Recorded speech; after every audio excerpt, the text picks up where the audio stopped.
kikao chetu kimekwenda vizuri sana. Na niwaambie ndugu zangu waandishi wa habari, kikao chetu kilikuwa ni kukumbushana. Sisi kama bodi ya filamu, jukumu letu kubwa ni kuwakumbusha wanatasnia wenzetu kuhusiana na umuhimu wa maadili katika kazi zao za kisanaa. Sisi ni vioo, tuna thamani kubwa ya kijamii, tunapewa wajibu mkubwa wa kijamii. Kwa hivyo hiyo heshima ambayo tunayopata ni muhimu tukiweza kuilinda. Na tunapoilinda maana yake tunakuwa tumetengeneza fursa zaidi za wasanii wetu wengine, wanatasnia wetu wengine kupata fursa mbalimbali za kuweza kuihamasisha jamii katika masuala ya kielimu, kuhamasisha jamii katika masuala ya kubadilika kifikra na kadhalika. Kwa hivyo tumemwita Wema Sepetu hapa na tumekuwa na kikao kizuri cha kukumbushana, kumkumbusha thamani yake alionayo katika jamii, kumkumbusha wajibu wake alionao kama katika jamii, kama mwanatasnia, lakini kama mwanatasnia ambaye pia amejitengenezea thamani ya kipekee katika tasnia yetu. Na hiyo thamani ya kipekee inampa nafasi mbalimbali ambazo pia mamlaka inamheshimu, inamheshimu, inamthamini na kumpa baadhi ya wajibu mbalimbali wa kuitekeleza katika jamii yake. Kwa hiyo kuna haja pia na yeye pia kuona hiyo thamani unayopewa ni muhimu kuilinda kwa kufanya mambo ambayo yako bora. Kwa hiyo bodi ya filamu haijafanya jambo la kisheria, hili ni jambo la kimaadili. Kama mzazi ama kama mlezi, kuona mwanao anapokosea ni lazima umuite na umwelekeze kwamba njia bora ni hii ya kufanya. Na uzuri yeye mwenyewe amekiri kwamba kidogo anaona halikuwa jambo zuri kulingana na thamani yake, na sisi pia tumemkumbusha hiyo. Na kwa sababu amekiri, ni mtu amekiri na ameona amekosea, na naamini nyinyi ndugu zangu, yote anayekosea na anayesema samahani ni muhimu kusamehewa, kwa sababu hiyo haiondoi kwamba nafasi yake, thamani yake ya kijamii ilivyo kubwa na mchango wake mkubwa katika kubadilisha tasnia ya filamu Tanzania, lakini kubadilisha fikra za Watanzania kutoka kwenye mambo ambayo yana uvulivuli kidogo kwenda kwa katika mambo yaliyo bora. Sawa. Kuna baadhi ya wadau wanadai kwamba Wema sehemu aliyokuepo, kwa maana kwamba ile clip iliyorekodiwa pale ni sehemu ya starehe, hakuwa sehemu yake ya kazi. Labda pengine kwa comment za wadau na jinsi ambavyo walikuwa wanatoa comment zao na maoni yao kwamba Wema Sepetu anaonewa, tungewajibu vipi kuhili? Labda watu wanahisi kwamba Wema alikuwa sehemu ya starehe, hakuwa sehemu ya kazi. Labda pengine ana deserve sehemu ile kuvaa ile nguo.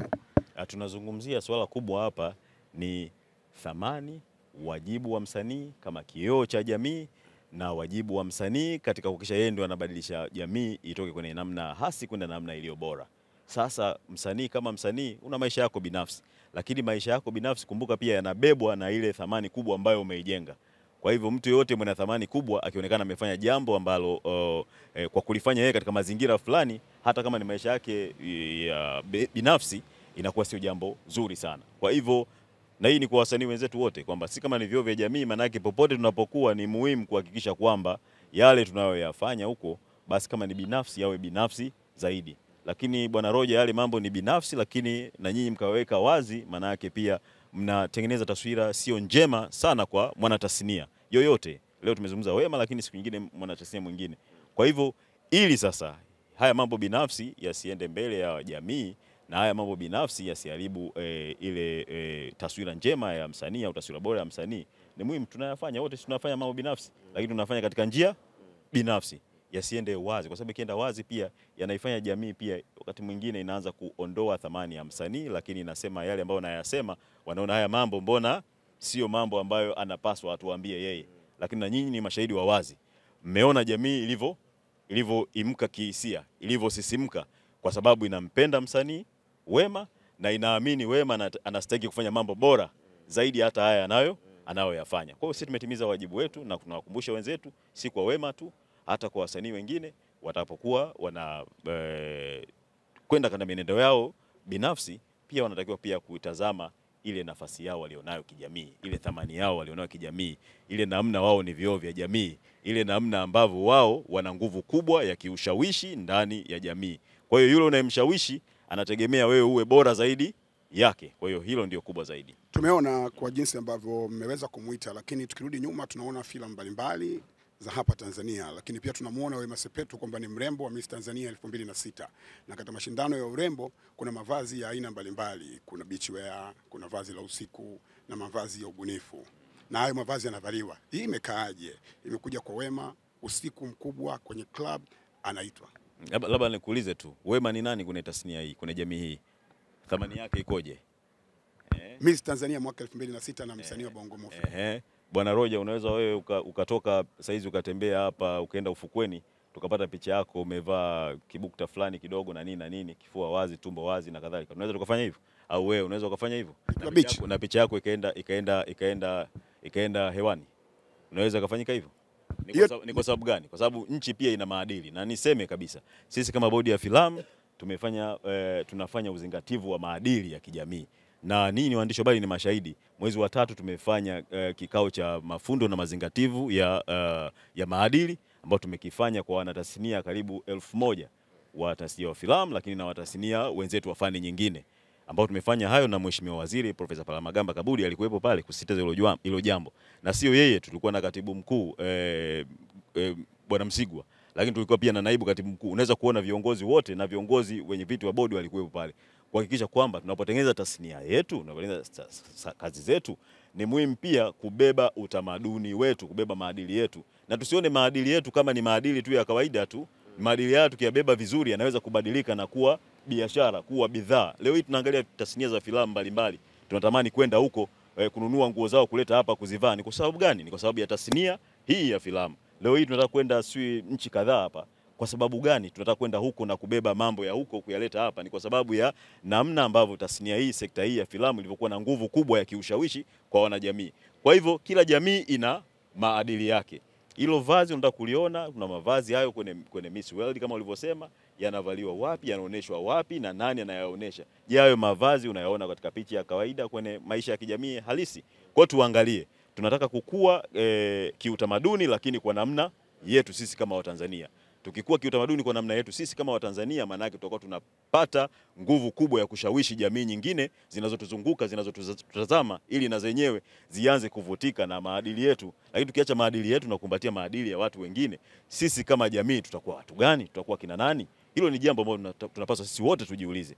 Na hilo ndio jambo ambalo sekta yoyote ya sanaa, na hapa hususan tunasema filamu, na sisi ni bodi ya filamu tuko hapa, tunafanya hivyo kwa sababu tunajua ndani ya filamu ndio sehemu kubwa ya kuonesha utamaduni wa nchi, wa kuonesha namna gani taifa hili lina maadili yake, ni namna gani maadili yake yanaweza kubadilisha watu wengine na wakatamani kuwa kama sisi. Okay. Na dunia hii ya leo, huwezi kutawala dunia ya leo bila kutawala eneo kubwa la utamaduni na maadili. Tunapopoteza maadili yetu, manake moja kwa moja tumeanza kupoteza nafasi yetu katika jamii, tumeanza kupoteza ile nguvu yetu ya ushawishi katika jamii, na sisi tunakuwa ni watu ambao ni wakutwezwa, ni watu ambao ni wakutawaliwa. Kwa hiyo ndugu zangu, tuone kwamba tuna nafasi kubwa sana ya kulinda maadili yetu katika sanaa zetu, hususan filamu. Na tunavyofanya hivi ni kukumbushana kama bodi ya filamu, kama walezi wa filamu, kama walezi wa michezo ya kuigiza nchini, tunafanya hivi kuhakikisha kwamba wenzetu, wanatasnia wenzetu, tunayabadilisha maadili yetu, tunabadilisha utamaduni wetu kuwa bidhaa,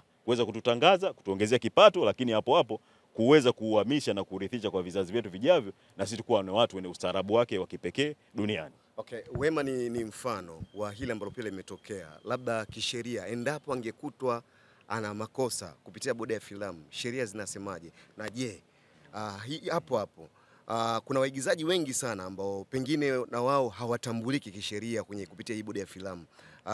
Wanafanya mambo ambayo pia sio mazuri katika jamii yetu. Teki yako ni ikoje? Kwanza hapa ni swala la kimaadili, na niwaambie ndugu zangu, maadili yanatangulia zaidi ya sheria, si ndio? Sheria inaenda kutengeneza vitu kuendana na namna ya watu wanavyoishi, namna hiyo nchi inavyoishi na kadhalika. Kwa hiyo sisi tumekuja zaidi kwenye swala la maadili. Hatuko kisheria. Sisi hatuko kukamata mtu kisheria. Hii sheria ni swala jingine.